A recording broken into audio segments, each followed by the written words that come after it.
Good morning students. आज हम circuit theory में सुपरपोजिशन थ्योरम पढ़ेंगे। देखिए, सुपरपोजिशन थ्योरम ये एक जनरल और बहुत ज़्यादा काम आने वाली थ्योरम है। इस थ्योरम में क्या है कि ये जो है कंसेप्ट ऑफ लीनियरिटी पे काम कर रही है। ठीक है, इसमें क्या होता है, linearity between response and excitation, कि आप एक्साइटेशन और रेस्पॉन्सेस के बीच में जो है लीनियरिटी रहती है, उस पर वर्क कर रही है। ये सभी प्रकार की नेटवर्क के लिए एप्लीकेबल है। ये प्रमेय क्या कहती है, देखिए इसका स्टेटमेंट देखिए। The current in a particular branch of a linear active bilateral network when multiple independent sources are acting at the same time is equivalent to the algebraic sum of all the current due to each independent source acting at a time. At that time all other sources are replaced by their internal resistances.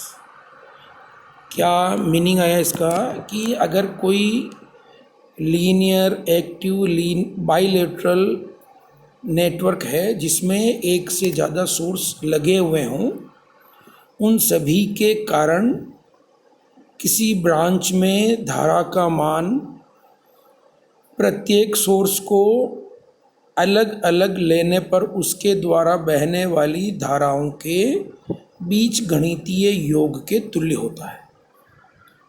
ठीक है, means अगर एक से ज़्यादा source लगे हुए हैं network में और किसी ब्रांच में धारा का मान निकालना है, तो हम क्या करेंगे, एक समय पर एक ही सोर्स को कंसिडर करेंगे और उस वक्त अन्य सभी सोर्सेज जो लगे हुए हैं उनको उनके आंतरिक प्रतिरोध से रिप्लेस कर देंगे। तो एक समय पे एक सोर्स कंसिडर करेंगे और उस सोर्स के कारण से उस ब्रांच में कितनी धारा फ्लो हो रही है और डायरेक्शन देख लेंगे। इसी प्रकार से फिर दूसरे सोर्स को कंसिडर करेंगे और पहले वाले और भी जो भी सोर्स लगे हुए हैं अदर देन सेकेंड है ना, उन सभी को उसके आंतरिक प्रतिरोध से रिप्लेस कर देंगे और दूसरे सोर्स के कारण से भी उस ब्रांच में धारा का मान निकालेंगे विथ डायरेक्शन। इसी प्रकार तीसरा सोर्स लगा होगा तो तीसरे के कारण से भी धारा का मान निकालेंगे विथ डायरेक्शन। इस प्रकार प्रत्येक सोर्स के कारण से उस ब्रांच में धारा का मान निकालेंगे विथ डायरेक्शन। ठीक है, उसके पश्चात उन सभी धाराओं का एल्जेब्रिक सम करेंगे तो सभी के कंबाइंड के कारण से क्या धारा बह रही है वो इस प्रकार से हम निकाल सकते हैं। तो ये जो सुपरपोजिशन थ्योरम है, अध्यारोपण प्रमेय है, ये वही चीज़ एक्सप्लेन कर रही है। क्या कह रहा है कि एक से ज़्यादा सोर्स लगे हुए हों तो उन सभी के कारण किसी ब्रांच में धारा का मान प्रत्येक सोर्स को अलग अलग लेने पर उसके द्वारा बहने वाली धाराओं के बीजगणितीय योग के तुल्य हो। ठीक है, इस प्रकार हम एक एक सोर्स को एक समय पे कंसिडर करते हैं। तो अगर हमारे पास कोई नेटवर्क है उसमें n सोर्स लगे हुए हैं तो उसको हमको n बार जो है हल करना पड़ेगा। तो इस प्रमेय का जो माइनस पॉइंट है या डिसएडवांटेज जो है वो ये है कि इस प्रमेय से, इस थ्योरम से हमें अगर किसी नेटवर्क को सिंप्लीफाई करना है या किसी ब्रांच में धारा का मान निकालना है तो उसमें जितने सोर्सेज लगे हुए हैं उतनी बार हमको उस नेटवर्क को एक एक सोर्स के लिए हल करना पड़ेगा। अन्यथा ये जो प्रमेय है बहुत अच्छी प्रमेय है, इसके द्वारा कितना ही कॉम्प्लिकेटेड न्यूमेरिकल उसको भी हम सिंप्लीफाई कर सकते हैं। तो ये स्टेटमेंट हुआ। अब देखिए इसका प्रोसीजर कैसे करेंगे। प्रोसीजर ऑफ सुपरपोजिशन थ्योरम क्या स्टेप्स है, देखिए 3 स्टेप्स में समझाया हमने इसको। क्या करेंगे, सबसे पहले करेंगे step 1, find the current in a particular branch by considering one independent source and eliminate the remaining independent sources present in the network bye their internal resistance. पहले स्टेप में हम पहले सोर्स को कंसिडर करेंगे और नेटवर्क को वापस draw करेंगे, लेकिन इसके साथ साथ सभी सोर्सेज को उनके आंतरिक प्रतिरोध से रिप्लेस कर देंगे। फिर क्या करेंगे, और इसके द्वारा पहले सोर्स के द्वारा उस ब्रांच में धारा का मान निकालेंगे। तो ये हो गया स्टेप 1।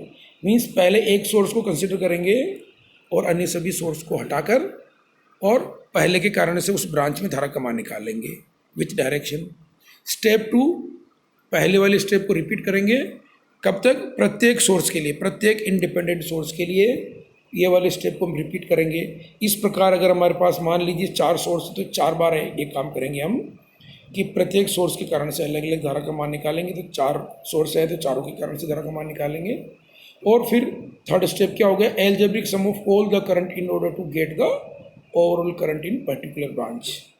ठीक है, मीन्स थर्ड में सभी के कारण से धारा निकाली, थर्ड स्टेप में उन सभी का एल्जेब्रिक सम कर लेंगे। तो ये इसके मुख्य स्टेप्स हैं सुपरपोजिशन थ्योरम के द्वारा हम अगर किसी न्यूमेरिकल को सिंप्लीफाई करेंगे। अब देखिए इसको एक एग्जांपल के द्वारा मैं आपको एक्सप्लेन करता हूँ। मान लीजिए ये सवाल है, एक न्यूमेरिकल है और हमको जो ये 20 ओम का प्रतिरोध है, ये 4 एम्पेयर का जो करंट सोर्स है उसके पैरेलल में देखिए ये 20 ओम का जो प्रतिरोध है, इसमें हमें धारा का मान निकालना सुपरपोजिशन थ्योरम से। तो ये नेटवर्क है, तो इस नेटवर्क में देखिए हमारे पास 2 सोर्स हैं, 2 इंडिपेंडेंट सोर्स है। एक तो 20 वोल्ट का वोल्टेज सोर्स है और एक 4 एम्पियर का करंट सोर्स है। तो इसके इन दो सोर्स लगे हुए हैं, तो अब हमें 20 ओम में जो धारा का मान निकालना है, तो इनको दोनों सोर्स के लिए अलग अलग कंसीडर करेंगे। पहले हम एक काम करें, एक सोर्स को लेते हैं, उस वक्त दूसरे सोर्स को उसके आंतरिक प्रतिरोध से रिप्लेस कर देंगे।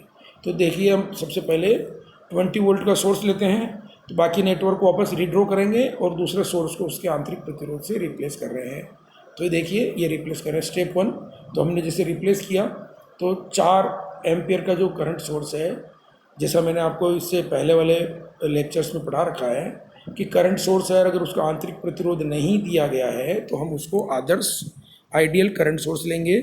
और आइडियल करंट सोर्स का आंतरिक प्रतिरोध कितना होता है? इन्फिनिटी। इन्फिनिटी मीन्स उसको ओपन सर्किट रखना है। तो यहाँ पे हमने इसको 4 एम्पियर के सोर्स को ओपन सर्किट कर दिया और सर्किट को रीड्रॉ कर दिया। तो देखिए हमारे पास 20 वोल्ट का सोर्स है और ये बाकी रिमेनिंग नेटवर्क जो है हमारे पास ये आ गई। अब हम इस 20 वोल्ट के सोर्स के कारण से इस 20 ओम की ब्रांच जो है ना प्रतिरोध है, इसमें धारा का मान निकालेंगे इस 20 ओम में। तो देखिए सिंप्लीफाई करते हैं। सबसे पहले क्या करेंगे हम, यहाँ से सोर्स से कितनी करंट निकलती है। तो देखिए जो भी करंट निकलेगी वो 5 ओम में पूरी जाएगी। उसके बाद उसको 2 पाथ मिल रहे हैं, एक तो मिल रहा है 10 ओम वाला और एक मिल रहा है 10 और 20 ओम, ये दोनों प्रतिरोध सीरीज में है। अर्थात इस वाली ब्रांच में जो है एकदम राइट वाली ब्रांच का जो प्रतिरोध कितना हो जाएगा? 30 ओम, दोनों सीरीज में है। तो 30 ओम और ये 10 ओम पैरेलल हो गया। ठीक है, तो पहले तो इसका इक्विवेलेंट रेजिस्टेंस निकाल लेंगे। तो देखिए आप ये नेटवर्क है, तो सबसे पहले हम आइदर इस प्रकार से कर सकते हैं, टोटल रेजिस्टेंस निकाल लेंगे नेटवर्क के सामने और उसमें फिर उसका इक्विवेलेंट रेजिस्टेंस निकाल के और यहाँ से निकलने वाली धारा निकाल सकते हैं और फिर धारा डिवीजन कर सकते हैं। और दूसरा तरीका हो गया, जैसा कि अपन ने आप लोगों ने भी नोडल एनालिसिस पढ़ लिया है, तो हम इसको नोडल एनालिसिस से करते हैं। देखिए नोडल एनालिसिस में क्या करना है कि भाई हमारे पास यहाँ 2 नोड है ना, एक तो V1 जहाँ मैंने लिखा V1 और एक नीचे नोड। एक नोड को हम क्या करते हैं, रेफरेंस नोड मान लेंगे, तो उसको नीचे वाले नोड को हमने रेफरेंस नोड मान लिया। तो अब हमारे पास एक ही नोड बचा V1। तो हम यहाँ नोडल में बहुत इजी हो जाएगा क्योंकि एक ही वेरिएबल है, एक से निकाल लेंगे। तो इसके सबसे पहले इसके लिए हम नोड इक्वेशन लिखेंगे। तो नोड इक्वेशन जैसे कि आपको पता है, मैंने बताया है कि नोडल जो मेथड है ये किरचॉफ्स करंट लॉ पे आधारित है। तो यहाँ देखिए इस नोड V1 जहाँ मैंने लिखा हुआ इस नोड पे नोड 1, इस पे आने वाली धाराओं का योग इजिकल टू जाने वाली धाराओं का योग है। तो हम क्या करेंगे, यहाँ हम कह रहे हैं आने वाली धाराओं का योग इजिकल टू 0। तो यहाँ देखिए कि कितना है, यहाँ जाने वाली धाराओं का योग 0। तो हम यहाँ क्या कर रहे हैं, जाने वाली धारा ले लेते हैं। तो यहाँ से 20 वोल्ट का जो सोर्स है इस ब्रांच में कितनी धारा जा रही है? V1 minus 20 divided by 5। ठीक है, ये ले लिया मैंने पहली करंट। प्लस नीचे 10 ओम वाले में कितनी धारा जा रही है? V1, आगे रेफरेंस नोड मान लिया इसलिए V1 बाई 10। फिर ये जो एकदम राइट में ब्रांच है इसमें कितनी धारा जाएगी? V1 ना अपॉन 10 प्लस 20 मतलब 30। तो देखिए ये इक्वेशन होगी आपकी नोड इक्वेशन।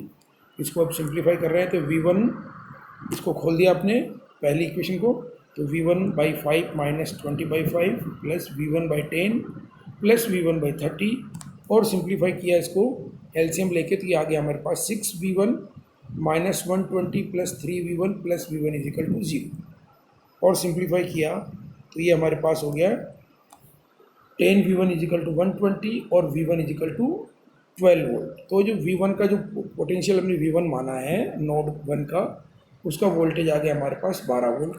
तो अब चूंकि यहाँ का वोल्टेज पता हो गया तो हम ब्रांच में धारा का मान डायरेक्टली निकाल सकते हैं।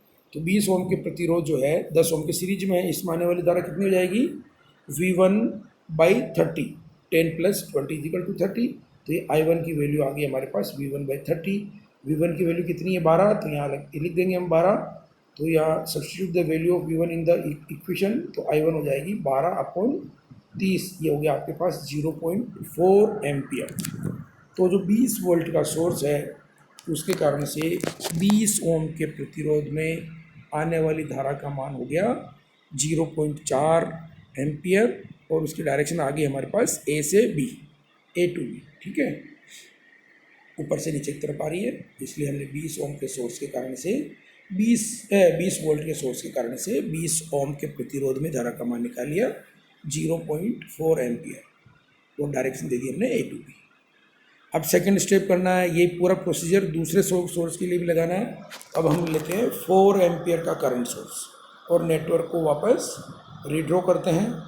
जब 4 एम्पियर का करंट सोर्स लेंगे तो 20 वोल्ट का जो सोर्स है, वोल्टेज सोर्स है, उसको उसके आंतरिक प्रतिरोध से रिप्लेस कर देंगे। तो देखिए हमने आंतरिक प्रतिरोध नहीं दिया है तो हम उसको आदर्श मान लेंगे, और आदर्श वोल्टेज सोर्स का आंतरिक प्रतिरोध कितना होता है, 0 होता है, इसलिए हम उसको शॉर्ट कर देंगे। तो देखिए आपका नेटवर्क बन गया ये।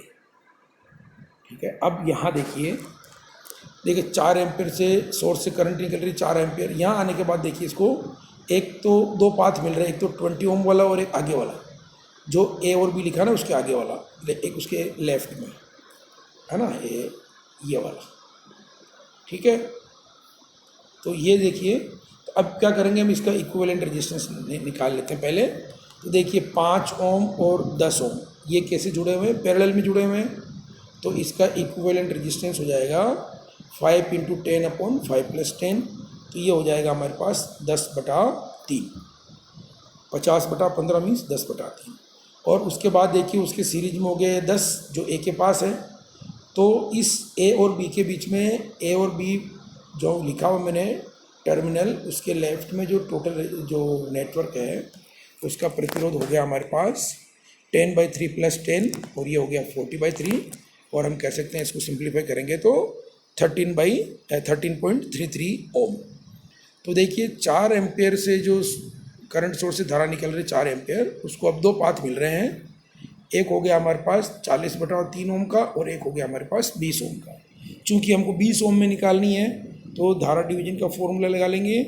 तो करंट डिवीजन का फॉर्मूला होता है, अगर आपको 20 ओम में धारा का मान निकालना है तो जैसा मैंने पहले वाले लेक्चर्स में समझा रखा है धारा डिवीजन का फॉर्मूला। देखिए आपको 20 ओम में निकालना तो इसका मतलब उसके सामने वाली भुजा का प्रतिरोध, उसके सामने की भुजा है मान लेते हैं हम R1, तो ये हो गया 40/3 अपॉन दोनों भुजाओं का सम इंटू कुल धारा। तो कुल धारा कितनी 4 एम्पियर। तो देखिए ये 40/3 को मैं लिख रहा हूँ 13.33, तो ये होगा 13.33 डिवाइड बाई दोनों का सम मतलब 13.33 + 20 इंटू कुल धारा मतलब 4। तो इसको सिंप्लीफाई किया तो ये आ गया हमारे पास 1.6 एम्पियर ए से बी की तरफ। ठीक है, ये आ गया ए से बी की तरफ 1.6 एम्पियर। तो 4 एम्पियर के सोर्स के कारण 20 ओम के प्रतिरोध में बहने वाली धारा की दिशा होगी ए से बी और धारा का मान हो गया 1.6 एम्पियर। इस प्रकार सुपरपोजिशन थ्योरम के अनुसार हमने 2 सोर्स है, दोनों सोर्स की अलग अलग नेटवर्क बना के सिंप्लीफाई कर ली और दोनों से करंट का मान निकाल लिया। ठीक है, तो स्टेप 3 में क्या करेंगे, हम उन दोनों धाराओं का अलजेब्रिक सम करेंगे मींस विथ डायरेक्शन। तो कुल धारा आ जाएगी, चूँकि दोनों धाराएं I1 और I2 एक ही डायरेक्शन में फ्लो हो रही है, इसलिए रिजल्टेंट करंट या अलजेब्रिक सम ऑफ करंट जो है क्या हो जाएगा I1 + I2, क्योंकि दोनों सोर्स है, दोनों के कारण से धारा की दिशा एक ही आ रही है। तो रिजल्टेंट करंट होगी I1 + I2 और दोनों की वैल्यू रख लेते हैं। तो I1 है हमारे पास 0.4, I2 है 1.6। तो रिजल्टेंट या कुल करंट जो है, करंट का अलजेब्रिक सम निकाला वो आएगा 0.4 plus 1.6 is equal to 2 ampere. इस प्रकार हम देखते हैं कि दोनों सोर्स के कारण से अध्यारोपण प्रमेय का प्रयोग करते हुए अगर 20 ओम के प्रतिरोध में धारा का मान निकालते हैं तो उसकी वैल्यू आ रही है 2 एम्पियर ए से बी की तरफ। ठीक है, थैंक यू।